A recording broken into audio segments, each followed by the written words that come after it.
Hi humans, it's still Hannah, and today's video is a January TBR 2023 reading goals and a reflection on my reading in 2022. So I actually made a few notes for this. So I did hit my Goodreads reading goal, which was 70 books this year, but I actually DNF'd 5 of them.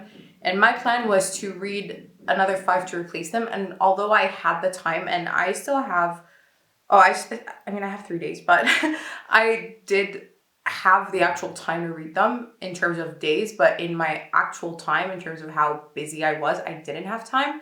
And I've actually barely read in December, which is really sad, but I barely read in November even. And aside from those 5, the DNF from those 5, I'm still in the middle of 5 books. One of them, it's right there. It's Senlin Ascends by Josiah Bancroft, and I'm enjoying it. It's taking me a while because I'm not finding enough time to read. I'm finding the tiniest pockets of time, so it's not enough for me to have really, to really dive into the story properly. Other books that I'm currently on, oh my god, okay, wait. This is ridiculous. It's ridiculous that it's, what do you say to this? What do you say to someone like me? It's like 50 pages. But I'm not in the mood for this writing style, for the really long sentences, for the older language, not in the mood for it. And this poetry collection, I don't know. I'm up till here, and I've just not been feeling like picking it up too much lately either. I would just pick up a poem every several days, and I'd be okay with that. And what else? Oh, the third book is an audiobook, and it's The Heart Atlas by Brene Brown. And I've just not had the mental, I've been so busy and I've been doing a lot of work that I've not had the mental capacity to sit and absorb what is being said. And I really want to, and I want to take notes and stuff. I love Brene Brown. And the last book is embarrassing. The last book is one that I started not this past November. No, not even this October, last year's October. And I put it down, and then I said I was going to pick it back up eventually, and then it took so long, and it was dragging on.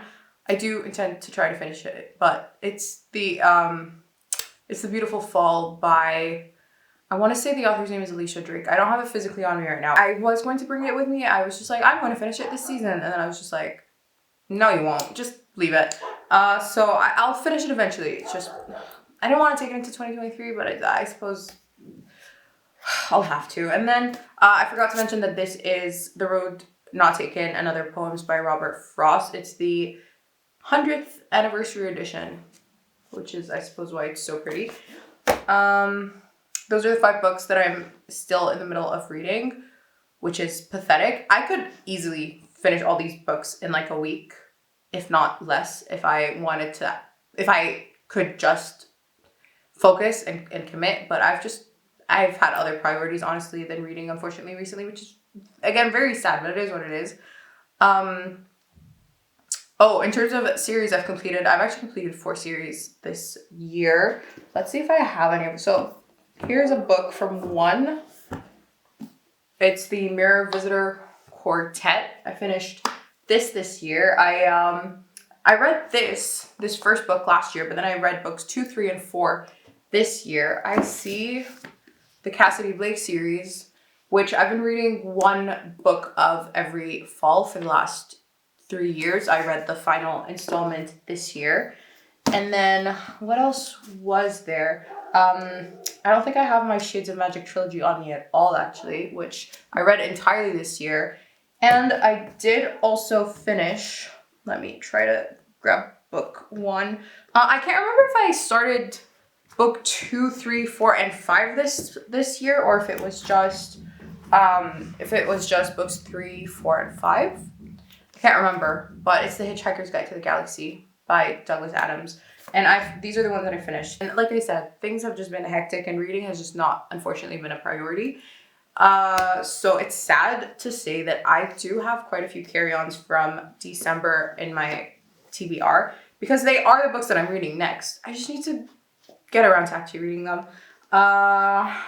And I'll go through them really quickly because, again, most of them I've mentioned before. But I did want to mention that this year, in terms of just like my reading in general, it was pretty average. It was a pretty average read. I don't think I came across too many insane, incredible books. Like, I really enjoyed the series that I read, like, really a lot. I loved them. But I think I had a problem with reading so many series, like one after the other, one after the other. There wasn't like much of a break, and it felt like it was a little bit dragging to me because I wasn't jumping between different things. Like, it just wasn't different enough. I didn't have a varied reading experience enough this year. And I realized that that's a bit of a problem for me. So I think I'm going to try to limit the number of series that I read in the new year in terms of the ones that I'm trying to finish all in one year, because I think I do need more variety. And I can't think of too many books that super blown me away, like, without considering series. Like, I did enjoy a lot of series, but because I take a series as a whole, some books I loved, some books were a little bit, like, I had a bit of a problem with them. Like, they're ones that didn't blow me away. So as a series as a whole, I loved all the series I read, but none that, like the ones that I finished, because I can't judge the ones that I didn't finish yet properly. But Velvet Was the Night by Silvia Moreno Garcia was such a wonderful surprise, as much as Mexican Gothic was. Like, she is definitely a favorite author of mine. I established that. It's done. I actually, a friend of mine got me Gods of Shadow and Jade. I think that's what it's called. Something like that. By her, and I want to read it. And I also ordered The Beautiful Ones, and I want to order the Daughter of Dr. Moreau, I believe.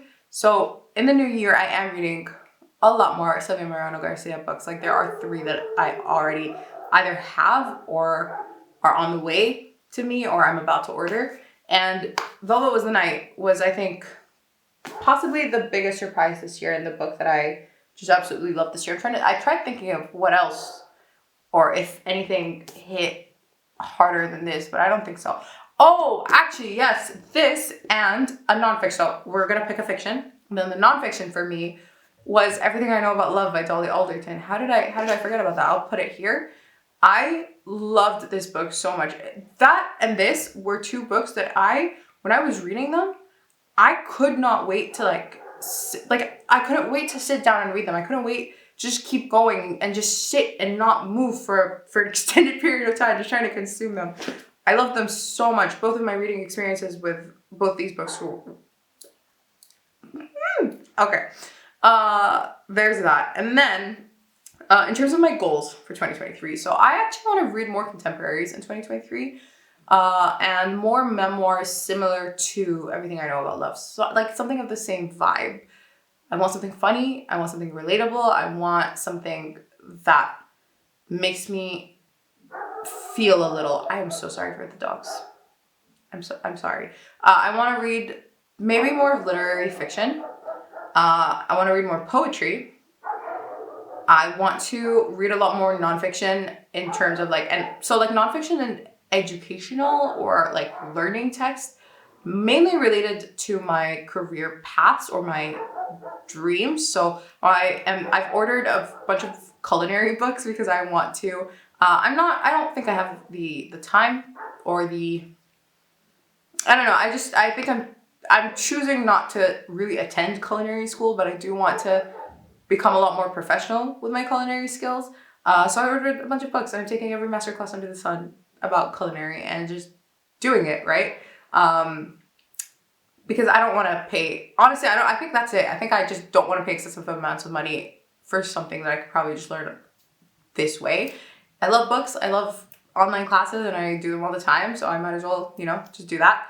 And a bunch of yoga books and a bunch of just stuff like this that would really enhance my career and would really enhance my work path as a personal trainer, yoga teacher, and as an almost nutritionist. We're still working on that. I'm still studying for that. But and by the way, if this is the kind of stuff you're into as well, if wellness is something that is a priority to you, I am holding a 2023 January wellness challenge, and I'll link it down below. It's on my main channel, It's super simple. It's going to be fun. It's just like a less overwhelming approach to wellness, and just something, just something to get the foundation set, to get the ball rolling, to make wellness a lot more accessible and attainable and easy and just simplified for people, especially if it's something you're a little afraid of, it's something you're not familiar with. This is a lot more gentle. It's not aiming to be perfect. It's more, like I said, laying the groundwork.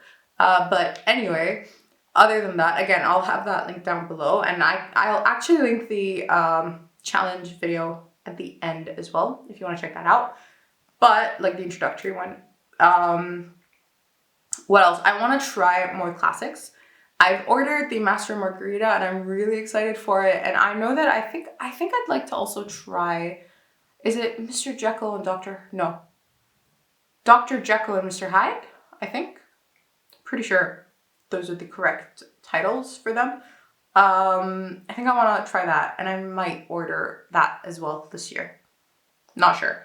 I also want to finish all the completed published series I start in the first half of the year. So if I start any books before June 2023, I want them to all be completed before the year ends. Unless, of course, it's like an ongoing, like, again, it's the completely published one. So unless they're ongoing series.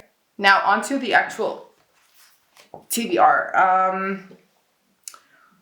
Again, I am deeply ashamed of how many times I mentioned some of these books. So please, let's just get over that. Yeah. Okay. So The Sandman book 1. We'll move on. Don't judge me. I really wanted to, but it's just, I've not had the time. And then Babel by R.F. Kuang. What is happening? Cute! How am I just noticing this? So I picked this book up from Paris, from a bookstore called the Red Wheelbarrow Bookstore. And there's a little bookmark in here with their wheelbarrow logo, the red one, and their little address. It's so cute. I didn't notice that before. Interesting. So I do intend to pick this up finally this month, in January. And then Coraline by Neil Gaiman. The Bloody Chamber by Angela Carter. The Shadow of the Wind by Carlos Ruiz Zafón. And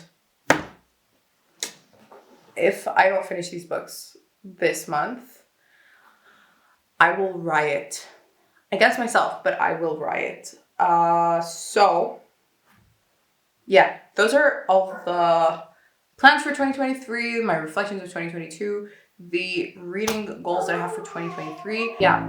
So, I think the construction just restarting so aggressively and my dog's barking both at the same time is a sign that I need to wrap this up and just stop talking. So I will.